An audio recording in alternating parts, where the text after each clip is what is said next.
नमस्कार दोस्तों, स्वागत है आपका आपके अपने YouTube चैनल में जिसका नाम है स्टडी विद जगदम्बे शुक्ला। दोस्तों, आज हम आपके सामने प्रमुख वर्ष की तिथियों को लेकर उपस्थित हुए हैं जो किसी भी प्रकार के एग्जाम कंपटीशन के लिए महत्वपूर्ण है। चलिए जानते हैं ईसा पूर्व की कुछ प्रमुख घटनाएं। 750 ईसा पूर्व में लौकिक संस्कृत का क्रमिक विकास माना जाता है। 500 ईसा पूर्व में बौद्ध और जैन प्राकृत ग्रंथों का उद्भव पूर्वी भारत में माना जाता है।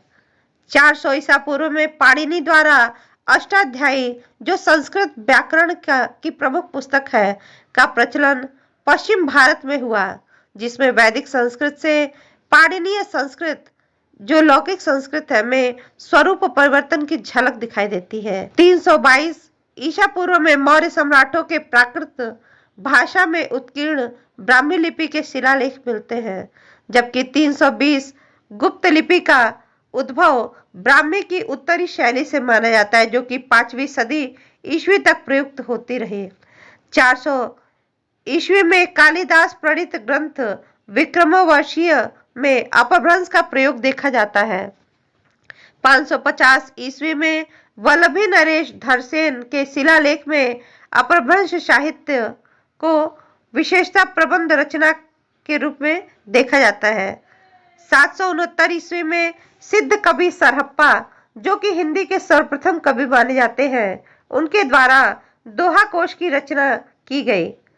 779 ईस्वी में कुवलय मालाकहा में उद्धोत्तर सूरी द्वारा प्रांतीय भाषाओं का प्रयोग देखने को मिलता है, जबकि 1933 ईस्वी में जैन कवि देवसेन द्वारा श्रावकाचार, जिसने हिंदी का प्रथम ग्रंथ माना जाता है, की रचना हुई। 1088 से लेकर 1172 तक शब्दानुशासन के रचयिता आचार्य हेमचंद्र का जीवन काल माना जाता है। 1100 ईस्वी में प्राचीन नागरी लिपि का उद्भव माना जाता है। इसका समय 15वीं से 16वीं सदी से आधुनिक नागरी लिपि का उद्भव माना जाता है। 1168 से 1192 ईस्वी तक पृथ्वीराज रासो के रचयिता चंद्रबरदाई का जीवन काल माना जाता है। 1252 से लेकर 1325 ईस्वी तक अमीर खुसरो का जीवन काल माना जाता है। खुसरो ने अपनी भाषा के लिए हिंदवी शब्द का प्रयोग किया था। 1350 से लेकर 1450 में मैथिल कोकिल विद्यापति का जीवन काल माना जाता है, जबकि 1354 में ब्रजभाषा के प्रथम ग्रंथ प्रद्युम्न चरित्र, जो सुधीर अग्रवाल की रचना है, मानी जाती है। 1368 से लेकर 1468 तक स्वामी रामानंद का जीवन काल माना जाता है। आचार्य रामानंद के प्रभाव से सगुण भक्ति काव्य धारा का आरंभ 1450 ईस्वी में हुआ। 1370 ईस्वी में सूफी कवि असाइत द्वारा हंसावली की रचना से सूफी प्रेम गाथा काव्य धारा का आरंभ हुआ, जबकि 1379 में अवधि की प्रथम कृति चंद्रायन या लोर कहा, जो मुल्ला दाऊद की प्रथम रचना मानी जाती है। 1398 से लेकर 1518 तक संत कबीरदास का जीवन काल माना जाता है। कबीर की रचनाओं से निर्गुण भक्ति काव्य धारा का आरंभ हुआ। 1400 से लेकर 1479 ईस्वी तक अपभ्रंश काव्य परंपरा के अंतिम कवि रयथु का जीवन काल माना जाता है। 1479 से लेकर 1582 तक सूरसागर के रचयिता सूरदास जी का जीवन काल माना जाता है। 1952 से लेकर 1542 ईस्वी तक पद्मावत के रचयिता जायसी जी का जीवन काल माना जाता है। 1498 से लेकर 1562 तक मीराबाई का जीवन काल माना जाता है। 1532 से लेकर 1623 ईस्वी तक रामचरित मानस महाकाव्य के रचयिता तुलसीदास जी का जीवन काल माना जाता है, जबकि 1555 से लेकर 1617 ईस्वी तक केशवदास जी का जीवन काल माना जाता है। 1580 में बुरहानुद्दीन जानम की कलमीत उल हकायत दाखिली साहित्य रचना मानी जाती है। 1585 में भक्त कवि नाभादास कृत भक्तमाल हिंदी भक्त कवियों का परिचयात्मक ग्रंथ है। यह हिंदी की प्रथम जीवनी ग्रंथ भी माना जाता है। 1595 ईस्वी से 1663 ईस्वी बिहारी सतसई के रचयिता बिहारी जी का जीवन काल माना जाता है।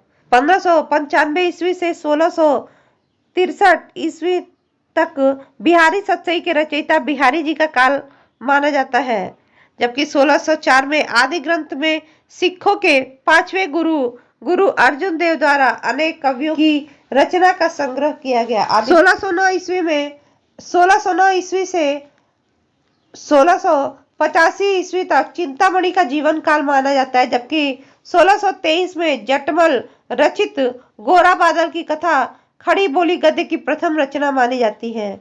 1613 से लेकर 1715 तक भूषण का जीवन काल माना जाता है, जबकि 1617 से लेकर 1693 ईस्वी तक मतीराम जी का जीवन काल माना जाता है। 1641 में बनारसी दास रचित अर्ध कथानक को हिंदी का प्रथम आत्मचरित्र माना जाता है। 1643 ईस्वी में आचार्य रामचंद्र शुक्ल के अनुसार रीति काव्य परंपरा का प्रारंभ हुआ, जबकि 1645 ईस्वी में मुगल बादशाह शाहजहां द्वारा दिल्ली में लाल किले का निर्माण हुआ। स्थानीय भाषा को उर्दू कहा जाने लगा। 1650 ईस्वी में सेनापति का रचना काल माना जाता है, जबकि 1667 से लेकर 1707 में वली दक्कनी का जीवन काल माना जाता है। दिल्ली के अभिजात वर्ग में फारसी का स्थान उर्दू ने लेना प्रारंभ किया, जिसे साधारणतः सौदा, मीर आदि द्वारा हिंदी कहा गया। सन 1663 से लेकर 1767 तक देव का जीवन काल माना गया, जब 1689 से लेकर 1757 तक घनानंद का जीवन काल माना गया। 1750 में भिखारी दास का रचना काल माना गया, जबकि 1753 से लेकर 1833 ईस्वी तक पद्माकर का जीवन काल माना गया। 1796 में प्राचीनतम मुद्राक्षर आधारित देवलिपि में मुद्रण जॉन गिलक्राइस्ट ने हिंदुस्तानी भाषा का व्याकरण कलकत्ता में लिखा। 1803 ईस्वी फोर्ट विलियम कॉलेज की स्थापना के लिए आधुनिक हिंदी गद्यकार लल्लूलाल जी प्रणीत प्रेम सागर, जो श्रीमद् भागवत पुराण के 10वें स्कंद का खड़ी बोली गद्य में रूपांतरण का प्रकाशन किया गया, जबकि फोर्ट विलियम कॉलेज की स्थापना 1800 ईस्वी में हुई। 1813 से लेकर 1846 ईस्वी तक त्रावणकोर के महाराज स्वाति तिरुनल राम वर्मा का जीवन काल माना जाता है। वर्मा जी ने दक्षिण भारतीय भाषाओं के साथ हिंदी में पद्य की रचना की। 1826 ईस्वी में कलकत्ता से हिंदी के प्रथम समाचार पत्र उद्दंत मार्तंड का संपादन युगल किशोर शुक्ल द्वारा किया गया, जिसका प्रकाशन आरंभ 30 मई को किया गया। 30 मई को हिंदी पत्रकारिता दिवस के रूप में भी मनाया जाता है। 1833 से 1886 ईस्वी तक गुजराती के महाकवि नर्मद का जीवन काल माना जाता है। नर्मद ने हिंदी को भारत की राष्ट्रभाषा बनाने का विचार रखा था। 1837 से लेकर 1881 तक ओम जय जगदीश हरे भजन के रचना का श्रद्धाराम फुलौरी का जीवन काल माना जाता है। 1839 से लेकर 1847 ईस्वी तक फारसी विद्वान गासा दत्तासी द्वारा फ्रांसीसी भाषा में हिंदी साहित्य का इतिहास इस्तवार दला लित्योर एंदुए हिंदुस्तानी दो भागों में लिखा गया। 1850 ईस्वी में हिंदी शब्द का प्रयोग उस भाषा के लिए समाप्त हो गया जिसे अब उर्दू कहा जाता है। 1850 से लेकर 1885 ईस्वी तक भारतेंदु हरिश्चंद्र जी का जीवन काल माना गया, जिनके द्वारा लिखित नाटक है भारत दुर्दशा। 1876 ईस्वी में अंधेर नगरी नाटक लिखा, जबकि 1881 में इस नाटक की आलोचना मानी जाती है। 1854 ईस्वी में कलकत्ता से प्रथम हिंदी दैनिक समाचार पत्र सुधा वर्षण प्रकाशित हुआ, जिसका संपादन श्याम सुंदर सेन द्वारा किया गया, जबकि 1856 से लेकर 1854 ईस्वी तक का समय प्रताप नारायण मिश्र का जीवन काल माना जाता है। उनके द्वारा लिखित नाटक 1886 में भारत दुर्दशा है, 1864 से लेकर 1938 ईस्वी का समयकाल महावीर प्रसाद द्विवेदी जी का है, जिनके द्वारा सरस्वती पत्रिका का संपादन और संचालन 1903 ईस्वी से लेकर 1920 ईस्वी तक किया गया। इन्होंने अर्थशास्त्र विषयक ग्रंथ संपत्ति शास्त्र की रचना 1907 ईस्वी में की। सन 1873 ईस्वी में हरिश्चंद्र मैगजीन का प्रकाशन आरंभ हुआ। भारतेंदु जी ने हरिश्चंद्र मैगजीन के प्रकाशक वर्ष को एक महत्वपूर्ण घटना माना और अपने इतिहास जर्नल कालचक्र में लिखा। हिंदी नई चाल में ढली सन 1873 की घटना है। 1875 में स्वामी दयानंद के हिंदी ग्रंथ सत्यार्थ प्रकाश का प्रकाशन हुआ, जबकि 1875 से लेकर 1945 ईस्वी का समय श्याम सुंदर दास जी का जीवन काल था, जिसमें 1912 में उन्होंने साहित्यालोचना हिंदी कोविद रत्नमाला, इसका पहला भाग 1909 में जबकि दूसरा भाग 1914 ईस्वी में प्रकाशित हुआ। 1877 ईस्वी में श्रद्धाराम फुलौरी ने भाग्यवती नामक उपन्यास रचा। भाग्यवती का प्रकाशन 10 वर्ष बाद 1887 ईस्वी में हुआ। 1880 से लेकर 1936 ईस्वी का समय प्रेमचंद का जीवन काल रहा, जिसमें सेवा सदन उपन्यास 1918 में जबकि गोदान 1936 ईस्वी में लिखा गया। 1882 ईस्वी हिंदी के प्रथम मौलिक उपन्यास परीक्षा गुरु का रहा। इसके लेखक लाला श्रीनिवास दास जी थे। 1884 से लेकर 1941 का समय आचार्य रामचंद्र शुक्ल का जीवन काल रहा, जिसमें 1929 ईस्वी में हिंदी साहित्य का इतिहास जबकि चिंतामणि भाग 1 1939 ईस्वी में लिखा गया। 1846 ईस्वी से 1964 ईस्वी का रचना काल मैथिली शरण गुप्त का रहा, जिसमें भारत भारती काव्य 1912, साकेत काव्य 1932 जबकि यशोदा काव्य 1962 ईस्वी में लिखा गया। 1888 से लेकर 1963 ईस्वी का समय बाबू गुलाब राय का जीवन काल था, जिसमें उनकी प्रसिद्ध आत्मकथा मेरी असफलताएं 1941 ईस्वी में प्रकाशित हुई। 1889 से लेकर 1937 ईस्वी का समय जयशंकर प्रसाद का जीवन काल रहा, जिसमें स्कंद गुप्त नाटक 1932 में और कामायनी महाकाव्य की रचना 1937 ईस्वी में की गई। 1889 ईस्वी से लेकर 1968 ईस्वी तक का समय माखनलाल चतुर्वेदी का था, जिसमें उनका 1941 ईस्वी में हिम किरीटनी काव्य और 1948 ईस्वी में हिम तरंगिणी काव्य प्रकाशित हुआ। 1889 ईस्वी से लेकर 1969 ईस्वी तक का समय वृंदावन लाल वर्मा का जीवन काल रहा, जिसमें उनका प्रसिद्ध उपन्यास झांसी की रानी 1946 ईस्वी में लिखा गया। 1891 में चंद्रकांता उपन्यास बाबू देवकी नंदन खत्री द्वारा लिखित का प्रकाशन हुआ। 1893 ईस्वी में नागरी प्रचारणी सभा काशी की स्थापना हुई, जिसमें स्थापक त्रय बाबू श्याम सुंदर दास, पंडित राम नारायण मिश्र और ठाकुर शिव कुमार सिंह थे। 1893 से लेकर 1963 ईस्वी तक का समय राहुल सांकृत्यायन जी का था, जबकि 1899 से लेकर 1961 ईस्वी का समय निराला जी का जीवन काल था, जिसमें 1923 में अनामिका काव्य, 1929 में परिमल काव्य, गीतिका 1936 में, 1938 में तुलसीदास काव्य, 1942 में कुकुरमुत्ता काव्य, 1943 ईस्वी में अड़िमा काव्य, जबकि 1946 में नए पत्ते का प्रकाशन हुआ। 1900 से लेकर 1977 का समय सुमित्रा नंदन पंत का जीवन काल माना जाता है, जिसमें 1920 में उच्छ्वास काव्य, 1936 में युगांत काव्य, 1940 में ग्राम्य, 1959 में कला और बूढ़ा चांद काव्य और 1959 में चिदम्बरा काव्य। 1900 में प्रसिद्ध पत्रिका सरस्वती का संपादन आरंभ हुआ, जिसके संपादक श्याम सुंदर दास और अन्य 4 लोग थे। सरस्वती पत्रिका में किशोरीलाल गोस्वामी की कहानी इंदुमती का प्रकाशन हुआ। इंदुमती हिंदी की पहली कहानी मानी जाती है। 1902 से लेकर 1982 तक का समय इलाचंद जोशी का जीवन काल माना जाता है, जबकि 1903 से लेकर 1976 तक यशपाल का जीवन काल, जिसमें उनका 1945 में दिव्या उपन्यास तथा साथ ही झूठा सच उपन्यास 2 भागों में प्रकाशित हुआ, जो क्रमशः 1958 और 1960 था।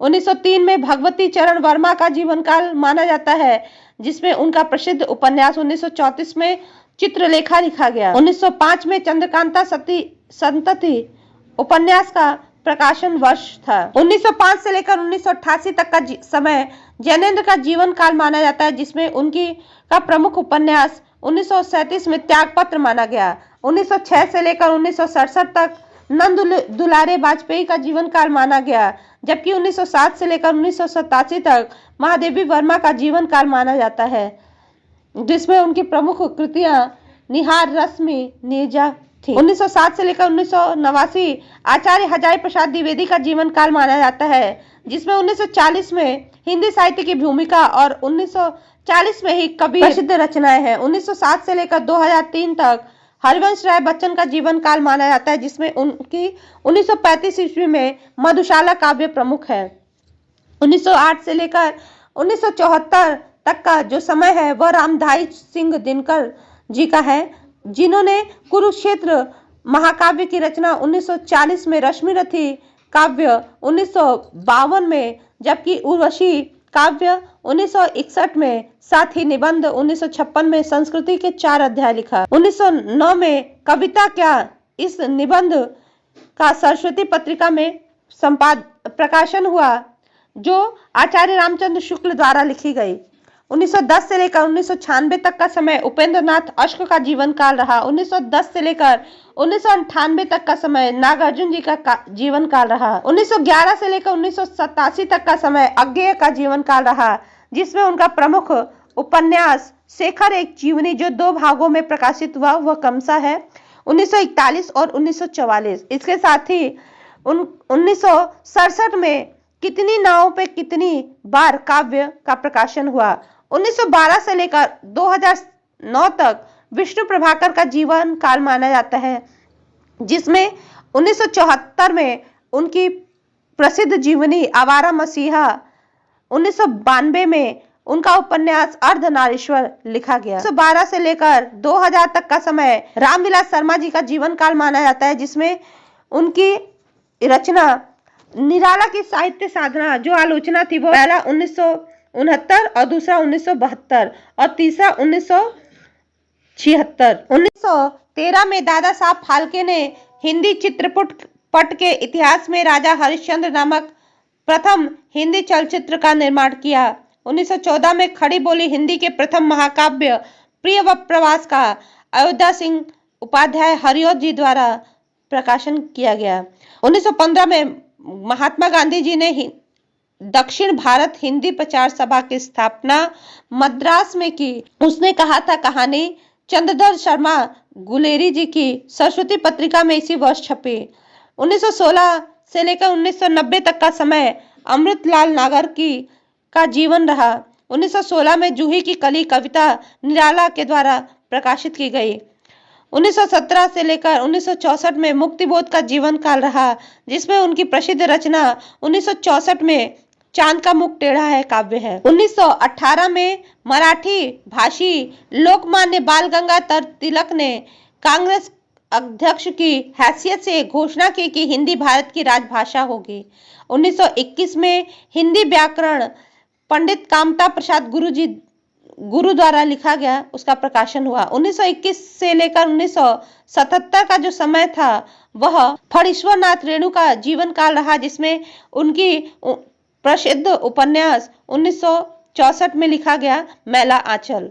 1922 से लेकर 1990 तक का समय रघुवीर सहाय का जीवन काल रहा, जिसमें उनका काव्य 1967 में आत्महत्या के विरुद्ध लिखा गया। 1925 से लेकर 2011 तक श्री राज शुक्ल का जीवन काल रहा, जिसमें उनका प्रसिद्ध उपन्यास राग दरबारी 1968 में प्रकाशित हुआ। 1925 से लेकर 1972 का समय मोहन राकेश का जीवन काल रहा, जिसमें आषाढ़ का एक दिन नाटक प्रसिद्ध है। 1958 से लेकर आषाढ़ का एक दिन 1958 में प्रकाशित हुआ, जबकि उनका दूसरा उपन्यास अंधेरे बंद कमरे में 1961 में प्रकाशित हुआ। 1926 से लेकर 1997 का समय धर्मवीर भारती जी का जीवन काल रहा, जिनमें उनकी श्रेष्ठ उपन्यासों में 1949 में गुनाहों का देवता, जबकि 1952 में सूरज का सातवां घोड़ा था। इसके अतिरिक्त उनका नाटक अंधा युग 1954 में प्रकाशित हुआ। 1927 में डॉक्टर नामवर सिंह का जन्म हुआ। उनकी रचना 1954 में छायावाद आलोचना रही, जबकि अगली आलोचना उनके कविता का नया प्रतिमान 1968 में प्रकाशित हुई। इसी के साथ ही अन्य आलोचनाओं में दूसरी परंपरा की खोज 1982, वाद विवाद संवाद 1989, 1929 से लेकर 2005 तक निर्मल वर्मा का जीवन काल रहा, जिसमें उनकी प्रसिद्ध उपन्यास वे दिन 1964 ईस्वी में प्रकाशित हुई। 1929 में हिंदी शब्द सागर, जो 3 संपादकों द्वारा तैयार की गई, उसमें श्याम सुंदर दास, रामचंद्र शुक्ल और रामचंद्र वर्मा जी थे। 1930 का दशक हिंदी टाइपराइटर का विकास शैलेंद्र मेहता द्वारा किया गया।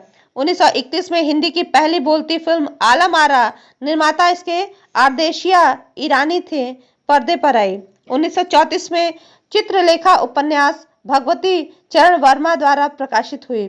1935 में मधुशाला काव्य हरिवंश राय बच्चन जी का प्रकाशित हुआ तथा इसी सन में सरोज स्मृति कविता निराला की प्रकाशित हुई। मद्रास राज्य के मुख्यमंत्री की हैसियत से सी राजगोपालचारी ने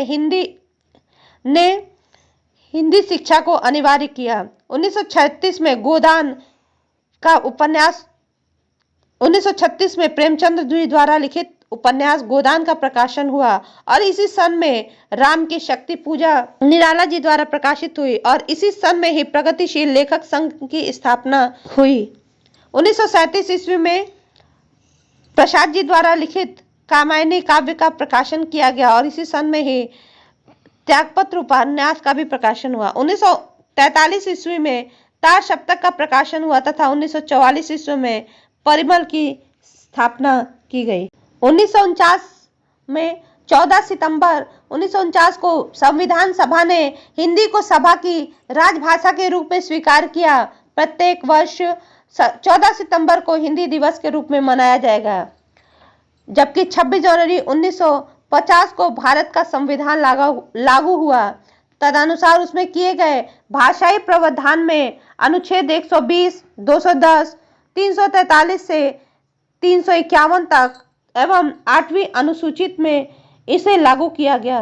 1951 में आलोचना पत्रिका का प्रकाशन आरंभ हुआ तथा दूसरे तार सप्तक का भी प्रकाशन इसी वर्ष हुआ। 1954 में फणीश्वरनाथ रेणुका मैला आंचल और धर्मवीर भारती का अंधा युग नाटक प्रकाशित हुआ।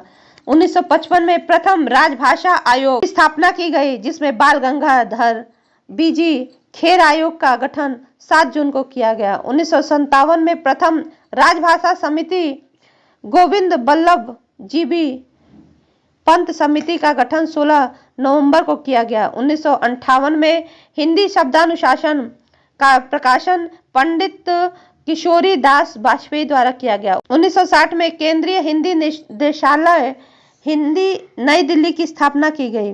1962 में केंद्रीय हिंदी संस्थान आगरा उत्तर प्रदेश की स्थापना की गई। 1963 में राजभाषा अधिनियम 1963 पारित किया गया, जो 1967 में संशोधन के द्वारा हुआ। 1966 में आधा गांव उपन्यास राही मासूम रजा का प्रकाशन हुआ।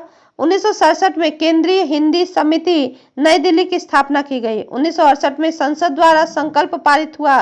तदनुसार त्रिभाषा सूत्र का फार्मूला लागू हुआ। इसी सन में ही राग दरबारी उपन्यास श्री लाल शुक्ल के द्वारा प्रकाशन हुआ। 1972 में संसद से सड़क तक काव्य धूमिल का द्वारा प्रकाशित हुआ। 1975 में नागपुर में प्रथम विश्व हिंदी सम्मेलन का आयोजन हुआ, जो 10 जनवरी से लेकर 14 जनवरी तक चला। प्रत्येक वर्ष 10 जनवरी को विश्व हिंदी दिवस के रूप में मनाया जाता है। राजभाषा विभाग गृह मंत्रालय का अधीनस्थ विभाग की स्थापना की गई।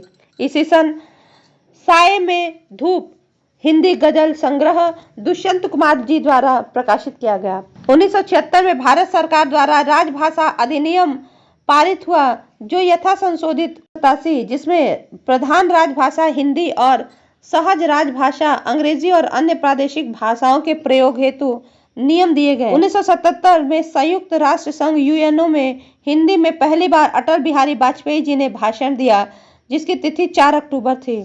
1979 में संघ लोक सेवा आयोग यूपीएससी द्वारा आयोजित किए जाने वाले सिविल सेवा परीक्षा के माध्यम के रूप में अभ्यर्थियों को अंग्रेजी भाषा के स्थान पर 8वीं अनुसूची में दर्ज भाषाओं, जिसमें से हिंदी एक भाषा थी, में से किसी एक भाषा में उत्तर देने का विकल्प मिला। इससे पूर्व जो परीक्षाएं होती थी वो अंग्रेजी भाषा में होती थी। 1982 में जनवादी लेखक संघ की नई दिल्ली में स्थापना हुई और 1985 में जन संस्कृति मंच की स्थापना नई दिल्ली में हुई। 1986 में हिंदी साहित्य और संवेदना का विकास रामस्वरूप चतुर्वेदी द्वारा प्रकाशित की गई। 1996 में हिंदी के प्रथम समानांतर कोश का संपादन दंपति अरविंद कुमार और कुसुम कुमार के द्वारा किया गया।